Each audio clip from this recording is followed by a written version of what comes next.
Rasulullah. La ilaha illallah Muhammadur Rasulullah.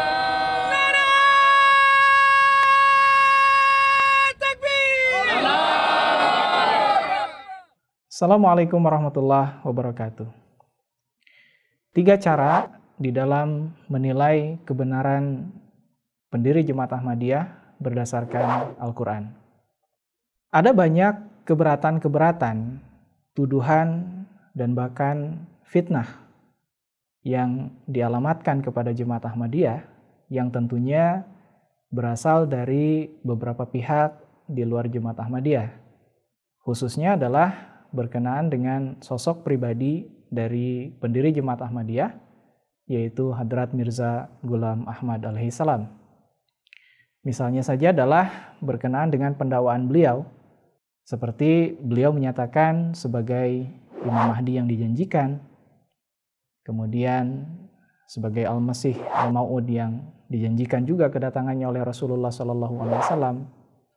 Kemudian juga beliau menyatakan sebagai seorang nabi ummati yang kedudukan kenabiannya semata-mata berkat mengikuti secara sempurna Islam sebagai agama, Al-Quran sebagai kitab suci, dan kemudian Nabi Muhammad SAW sebagai teladan yang sempurna. Agar kita bisa mendapatkan jawaban yang lebih jelas berkenaan dengan keberatan-keberatan itu, perlu bagi kita untuk melihat dan kemudian menelaah secara lebih jauh lagi, khususnya kita sebagai seorang muslim, sebagai umat Islam, yang menjadi patokan kita yang paling utama adalah kitab suci Al-Quran. Maka oleh karena itu dalam kesempatan ini, saya ingin sedikit menjelaskan apa sebetulnya cara kita yang kita bisa jadikan sebagai landasan dari Al-Quran untuk menilai kebenaran dari pendiri Jemaat Ahmadiyah, yaitu Hadrat Mirza Ghulam Ahmad alaihi salatu wassalam. Cara yang pertama adalah kita hendaknya melihat bagaimana kehidupan dari sosok seseorang yang mendakwakan diri sebagai utusan Allah. Sebagai contoh adalah yang mulia Rasulullah SAW, kan? Jauh sebelum beliau mendakwakan diri sebagai utusan Allah, sebagai Nabiullah, sebagai Rasulullah, beliau adalah sosok yang sangat luar biasa di dalam hal kebaikan, di dalam hal amal soleh, di dalam hal kejujuran, sehingga orang-orang pada saat itu, masyarakat bangsa Arab pada saat itu, memberikan gelar kepada beliau sebagai Al-Amin, yaitu orang yang jujur, orang yang dipercaya. Tidak ada celah sedikit pun keburukan yang kita bisa dapatkan dari yang mulia Rasulullah SAW. Sehingga tidak mungkin bagi beliau kemudian melakukan semacam keburukan-keburukan, apalagi menyampaikan sesuatu mengatasnamakan dari Tuhan. Nah, jadi ini juga yang kita bisa jadikan sebagai landasan kita untuk melihat bagaimana pendiri Jemaat Ahmadiyah itu. Artinya dari sisi kehidupan pendiri Jemaat Ahmadiyah. Bagaimana sebelum beliau mendakwakan diri sebagai utusan Allah, sebagai Imam Mahdi, sebagai Al-Masih yang dijanjikan. Sebagaimana Rasulullah tadi kita bisa lihat sejarah beliau. Beliau adalah seorang yang sangat luar biasa dari segi kebaikan kesalehannya. Maka ini pun juga kalau kita melihat sejarah berkenaan dengan pendiri Jemaat Ahmadiyah.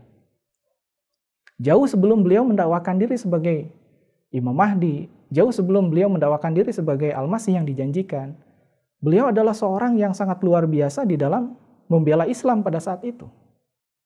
Di Hindustan khususnya. Dari sejarah kita bisa mendapatkan bahwa di Hindustan pada saat itu, Islam, kondisi Islam, sedemikian rupa diserang di segala penjuru dari agama-agama yang lain. Apakah itu berkenaan dengan Islam sebagai agamanya? Apakah itu berkenaan dengan Al-Quran? Atau misalkan berkenaan dengan sosok pribadi Rasulullah SAW? Sedangkan di sisi lain, umat Islam pada saat itu seolah-olah tidak bisa berbuat banyak. Sehingga tidak sedikit dari umat Islam pada saat itu yang akhirnya beralih agama dari yang tadinya Muslim menjadi masuk ke dalam agama-agama yang lain. Misalkan Kristen, Hindu, dan lain-lain.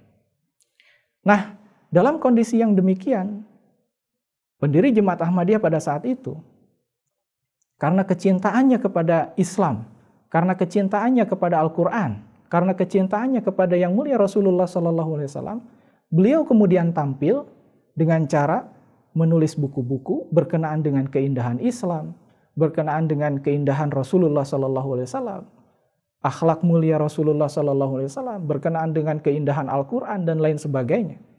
Sehingga ketika beliau tampil dengan banyak menulis buku-buku yang salah satunya adalah Barahin Ahmadiyah, ulama-ulama Islam pada saat itu seolah-olah mendapatkan kehidupan yang baru berkenaan dengan Islam itu sendiri. Salah satunya ulama yang terkenal pada saat itu adalah Maulwi Muhammad Husain Batawi. Maulwi Muhammad Husain Batawi sampai akhirnya ia menyatakan, memuji Hadrat Mirza Ghulam Ahmad, memberikan rasa hormat kepada Hadrat Mirza Ghulam Ahmad. Jadi artinya kehidupan dari sosok pribadi pendiri Jemaat Ahmadiyah yaitu Hadrat Mirza Ghulam Ahmad, jauh sebelum beliau mendakwakan diri sebagai utusan Allah, beliau adalah seorang yang sangat sedemikian rupa mencintai Islam, taat patuh kepada Islam, Al-Quran sebagai pedoman, kemudian Rasulullah SAW dijadikan sebagai teladan yang sempurna oleh beliau. Sehingga ketika beliau mendakwakan diri sebagai utusan Allah, tidak akan mungkin seseorang yang tadinya sedemikian rupa membela Islam, yang sedemikian rupa baik di dalam hal akhlak dan lain sebagainya, tiba-tiba menyatakan diri sebagai utusan Allah. Kalau memang bukan Allah Subhanahu wa taala sendiri yang mengutus beliau. Sama seperti halnya Rasulullah dahulu kan. Jadi Rasulullah adalah seorang yang saleh, seorang yang luar biasa dalam hal amal perbuatan. Tidak akan mungkin beliau menyatakan diri sebagai utusan Allah kalau memang bukan Allah sendiri yang mengutus beliau. Sampai akhirnya ketika Rasulullah mendakwakan diri sebagai utusan Allah, masyarakat bangsa Arab pada saat itu yang tadinya memuji Rasulullah, sampai akhirnya mereka menolak, mereka memboikot, mereka mengintimidasi dan bahkan berusaha untuk membunuh Rasulullah SAW. Pun demikian yang dialami oleh Hadrat Mirza Ghulam Ahmad, pendiri Jemaat Ahmadiyah. Beliau pun merasakan hal demikian. Di dalam Al-Quran kita bisa dapatkan bahwa Rasulullah yang tadinya dipuji, dihormati, disanjung dan lain sebagainya, masyarakat bangsa Arab pada saat itu kemudian mengatakan beliau sebagai seorang tukang sihir. Beliau dikatakan sebagai seorang penipu dan lain sebagainya. Pun demikian yang dihadapi oleh Hadrat Mirza Ghulam Ahmad alaihissalam. Ini cara yang pertama. Kemudian cara yang kedua adalah bagaimana keselamatannya di kemudian hari. Rasulullah SAW ketika beliau mendakwakan diri sebagai utusan Allah, kalau misalkan nauzubillah beliau adalah seorang yang keliru, seorang misalkan nauzubillah seorang pendusta, maka tidak akan mungkin Allah Ta'ala berdiam diri. Atau siapapun yang ketika ia mengatasnamakan diri sebagai utusan Allah, menerima sesuatu dari Allah, padahal bukan, maka tentu Allah tidak akan tinggal diam. Allah pasti akan menghukumnya. Allah pasti akan menggagalkannya. Inilah yang dikatakan Allah Ta'ala di dalam Al-Quran. Di mana Allah Subhanahu wa Ta'ala berfirman, A'udzubillahi minasyaitonirrajim. Bismillahirrahmanirrahim. Walau taqawwala alaina ba'dal aqawil, la akhadna minhu bil yamin, tsumma laqata'na minhul watin. Jadi Allah Ta'ala katakan siapapun yang mengatasnamakan diri darinya, ya, membawa sesuatu dari Allah Subhanahu wa Ta'ala berupa wahyu dan lain sebagainya, padahal bukan, pasti Allah Ta'ala akan menggagalkan dia. Pasti Allah Ta'ala akan mengambil dia dan kemudian memotong urat nadi lehernya. Pun demikian dengan Hadrat Mirza Ghulam Ahmad. Kita bisa melihat beliau. Kalau memang beliau adalah bukan dari Allah, mengatasnamakan diri dari Allah padahal bukan, atau mengadakan dusta atas nama Allah Subhanahu wa Ta'ala, pasti Allah Ta'ala tidak akan pernah tinggal diam. Allah pasti akan memberikan hukuman kepada beliau. Tapi Kenyataannya tidak demikian. Allah memberikan kesempatan kepada beliau. Di dalam hal pertolongan-pertolongan, Allah memberikan pertolongan kepada beliau. Di dalam segala mara bahaya, sebagaimana Rasulullah mendapatkan kondisi di mana beliau senantiasa dalam keadaan bahaya, tapi Allah Ta'ala memberikan pertolongan kepada beliau Sallallahu Alaihi Wasallam. Pun demikian yang dihadapi oleh Hadrat Mirza Ghulam Ahmad. Senantiasa mendapatkan pertolongan dari Allah Subhanahu Wa Ta'ala. Bukannya Allah menggagalkan beliau, tapi Allah senantiasa memberikan pertolongan kepada beliau.